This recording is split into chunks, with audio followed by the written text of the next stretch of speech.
Esiet sveicināti kārtējā elpas maģijas video laidienā, un šoreiz parunāsim par elpas un mantras draudzību, miedarbību, kopdarbību. Tie cilvēki no jums, kas meditē un meditācijai izmanto elpu kā fokusu punktu, kā objektu, jau zina, ka elpa ir labs veids, uz ko meditēt, jo elpa visu laiku notiek šeit un tagad, un tā ir kustībā. Ja? Kustībai ir izsekot vieglāk.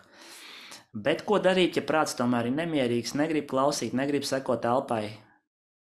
Tad mums ir tehnika un tā, kā var nākt mantra. Ja? Klasiskā mantra om.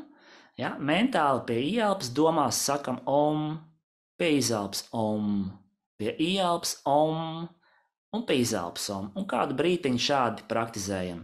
Jeb arī jebkura cita mantra, ko jūs pazīstat, jums ir sava personīgā mantra, arī to jūs varat sinhronizēt ar ieelpu un izelpu.